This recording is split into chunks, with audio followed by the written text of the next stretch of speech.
Abraham and Isaac is a really fucked up idea. What would Kant say if he had the dream that Abraham did? How would Kant respond to that? I don't know, but what I was thinking while reading it was that God doesn't seem to be following the categorical imperative here. Funny you should mention that. So, if he was ever directed by some luminous kind of dreamy kind of thing to kill his son, Kant would say, and who requires that I do this? And God would say, God. And then he says, could I see some ID? I'm surprised they would have done it only after one dream. Well, it doesn't matter for Kant. Says, look, Kant God never disobeys the categorical imperative because otherwise he wouldn't be free and rational. But he is. So, begone Satan, God never told anybody to do any such thing. Whereas Kierkegaard, more romantic, this is what happens when philosophy gets romantic, says, look, you don't worship God, you worship reason. When God tells you to do something, you fucking do it. He's God.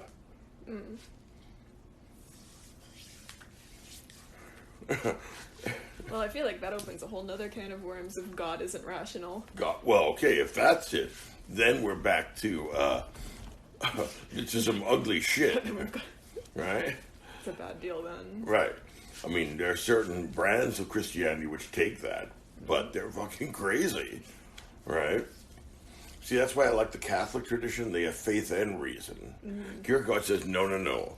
You have to choose between faith and reason. What's great about Kierkegaard, about Abraham, is that he knew that this made no fucking sense at all. And that's what was so great about it.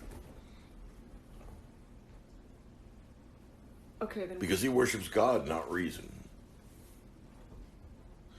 That doesn't sit well with me. I don't blame you. That's Yeah. fucking crazy. That opens the door to all. Because the man's like 100. He's been waiting his whole life to have a son, and now God goes and says, why don't you go and stab him? Yeah. But he has to go on like a 3-day journey first, so he's like alone with his thoughts and shit. Right. He Yeah. didn't have to be. He could have told everybody, Yeah. by the way, I'm going to kill Also, little Isaac when we get to Mount Moriah. yeah, I don't even know why he had to go to Mount Moriah. Just kill him. Because God said so.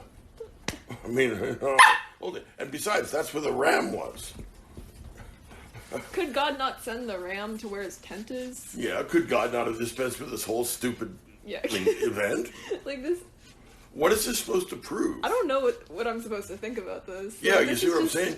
What Kierkegaard is doing is saying, look, you're going to have to choose between Athens and Jerusalem. You can't have them both. Yeah, I just don't know what to make of it. It's an anti-reason.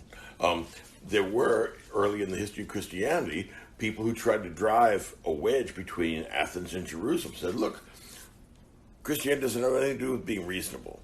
What St. Augustine did in the Confessions is saying, look, reason can take you in that direction, but it can't take you that final step.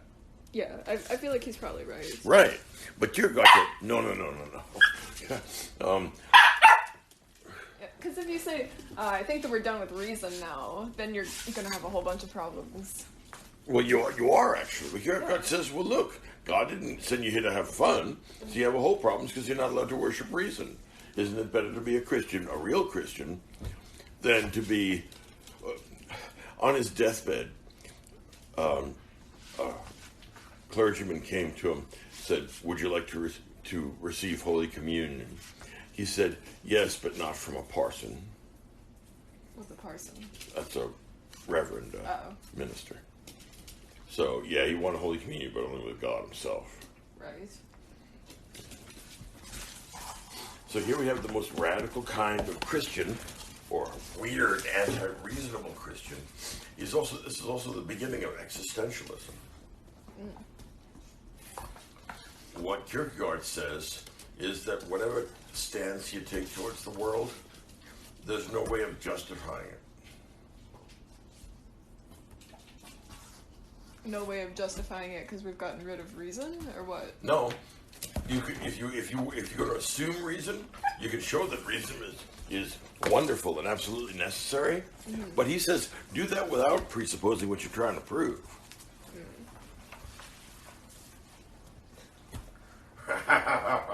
Fucked up Kierkegaard. it's circular.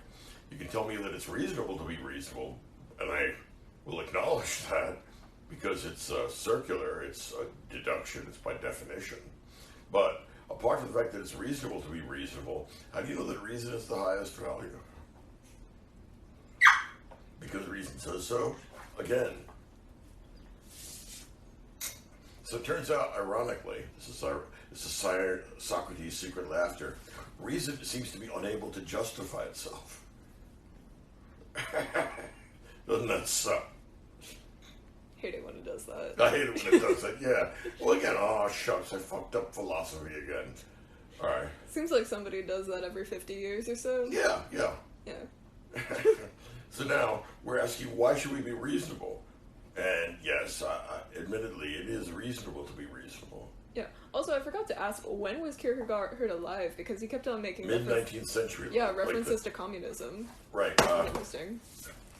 1840s and 50s. Right. Okay. He was an absolute fucking whack job. I mean, crazier than most philosophers, which I think is impressive. Yeah, that says something. Yeah. But, he wrote, and the books he wrote are great. Books like The Concept of Dread. He sounds like he's fun at parties. Right, yeah, right. The Concept of Dread. Well, he was actually fun at parties, unfortunately. The Concept of Dread. What else do we have? Of course, you're reading Fear and Trembling. Mm-hmm. And that's an interesting thought. There's,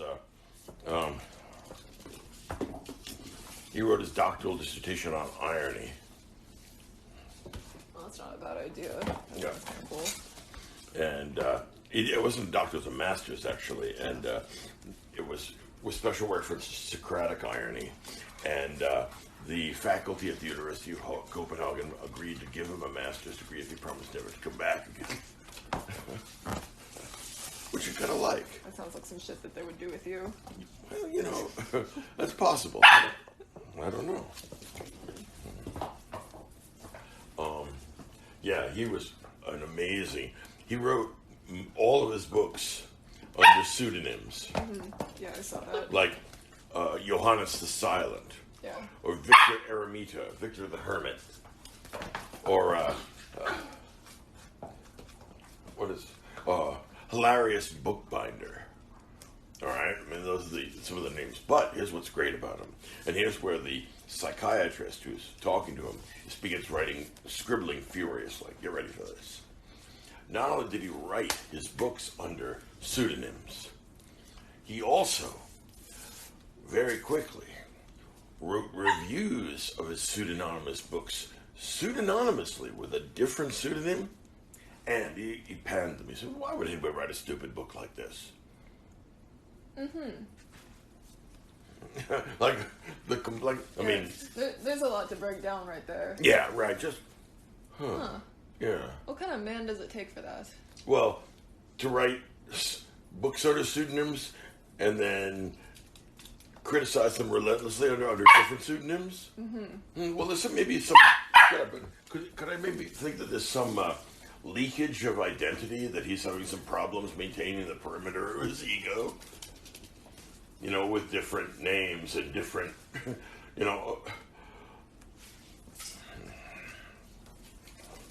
he is fucking crazy. I like him.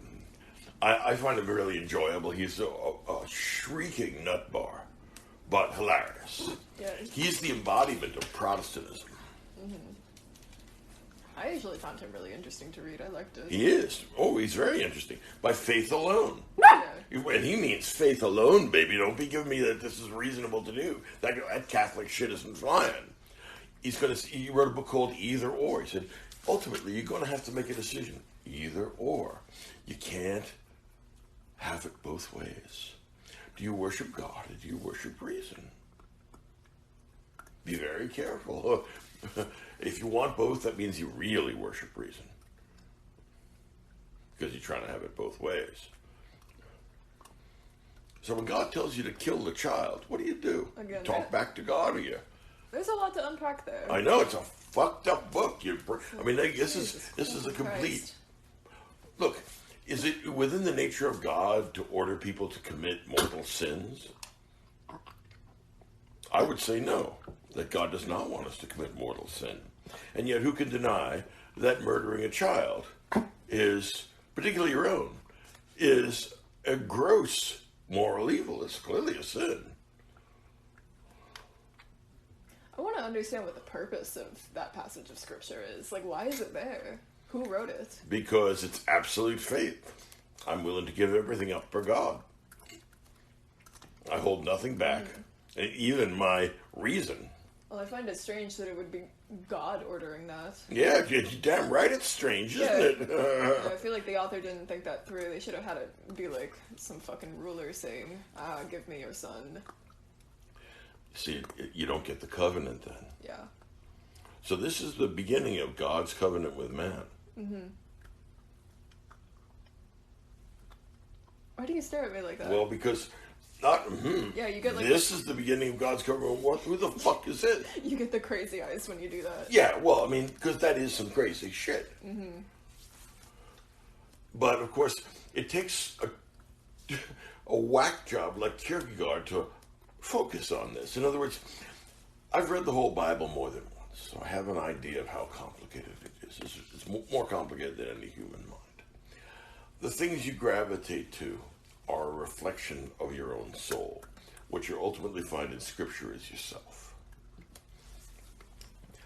People that have had a lot of suffering often go to the book of Job, because Job had a lot of sufferings and was tested, but God had to come out okay. People that are very kind often go to the Sermon on the Mount in the Gospels, where Jesus says, "Blessed are the peacemakers," and all the rest of that.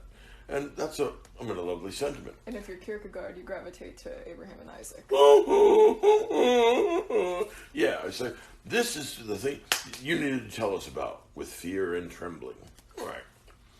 So you've been told to kill your son, and now you're actually going to kill that child. Imagine if you're a first grade teacher, and Mr. Abraham comes in at lunchtime and said, "Well, last night God told me to kill little Isaac. I'm taking him out of school.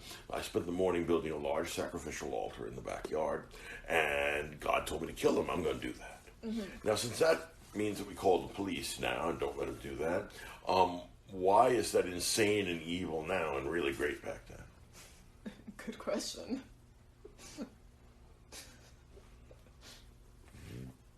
What? And he says it's really great because this just shows you the limitations of reason. You people are all fucking Greeks. There's not a Christian among you. God tells you to do something, you fucking do it. Who are you to judge whether God makes sense, you little worm? I think that I read it completely backwards. I thought that he was criticizing people who are being irrational by believing this. No. What he's saying is... so it's the opposite. The knight of faith is beyond reason. Jesus. He's resigned to doing what God says with the heaviest of hearts. He's not a murderer. Yeah. But God told him to. You don't talk back to the fucking deity. You don't say, "Are you sure?" You little maggot. You think I need help from you, worm? This is, again, right. There's no right answer to this. This is so fucked up. Yeah, I can think of a lot of issues with that. I mean, there's so many of them. None of them are good. Mm-hmm. Either for Christianity, for religion, or for reason. Nobody comes away winning here. Crazy Kierkegaard and his romantic Christianity. Kierkegaard's dad was a heavy hitter in Danish society, and the king of Denmark, among other people, among other VIPs, occasionally came to dinner at the Kierkegaard household. And little Soren was sat up, because of course the children weren't around. Little Soren was set up among the adults, and then afterward his father would ask him to explain and repeat what everybody said at the table. Even better, he sent him to school, the best school in Copenhagen, and said, "Look, I know you're smart, but I want you to be more than smart. So I want you to come in, not first in Latin. I want you to come in third. Because in order to do that, you'll have to figure out how everybody's mind works and how good they are. And then figure out how to get exactly between the third and the fourth smartest guy in your class." Oh, that's good. He also used to take him on the grand tour of Europe, and it was easier because it was imaginary. So he and his son would walk around their large, well-appointed house, and he would discuss, for example, the Duomo in Venice, all right? And over here we have this, and here we have, in Florence, the Uffizi Gallery, and all the things in it. And so they would spend hours walking around imaginary art galleries and things like that, and great squares, you know, like the Kremlin Square and all that sort of stuff. You know, Notre Dame, they got a good look at Gothic cathedrals, and all this was imaginary. Thinking, that's interesting. That sounds like what you used to do with me. Well, yeah. Not just not. It's not like you're above this. Well, it's not quite as. It's not to that extent, but yeah. Like, the idea store was wonderful. Yeah, you can see something there. There you go. So there's lots of funny Kierkegaard stories. He's a complete whack job. He has just about every psychological red flag you could imagine. Yeah. So since he doesn't actually have an occupation, he's just alone with his thoughts 24/7. He's a writer, yeah. Yeah. Or he's a thinker. Or it's one of his epigrams. It's always one of my favorites. A clown came out at a theater before the show opened and announced to the audience that there was a fire and that they were in great danger. They laughed and applauded, and the harder he told them that, the more they laughed. Yeah, and then they all burned to death? Yeah. Great. Well, they just left it there. The harder he told them that, the more they laughed. Mm-hmm. In other words, this is what Kierkegaard has to say. The culture of the West has lost Jesus. And if you want to get him back, you have to give up on rationality. So what does that have to do with the clown? He's a joker. What? Kierkegaard is a joker. Okay. He's a serious joker. I mean, hilarious bookbinder as a name. Like Tusker McCusker? Yeah.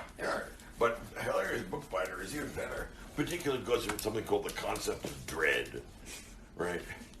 You're thinking, that's good stuff. That's hilarious. Right, yeah, right. First thing that came to my mind was, wow, what a sense of humor. This guy's about as funny as the Nuremberg trials, right? And again, he's the most unbelievably perverse individual. He wanted on his headstone, his grave, he wanted under his name, his epitaph was to be that individual. Again, that also sounds like something you would do. I wouldn't do a thing like that. Right under, I don't owe Asclepius Jack? Yeah, right, that I would leave. Yeah, that's different. Come on, I don't owe Asclepius Jack. I did all this shit and sucked. I took his medicine, I got scoped and scanned and x-rayed, I got radiated, I got every fucking thing. I don't owe Asclepius Jack. I'm held together with goddamn duct tape. And now you want me to say, hey, thanks, Asclepius, this has been a fucking ball. 10 years of this shite. I don't know Asclepius dick. Asclepius is lucky I paid my bill at all. Fuck him. Will that do? Yeah, I thought so. Yeah, there's going to be a lot to fit on the gravestone. No, I'm just... I don't know Asclepius Jack. Mm-hmm. That's all we need.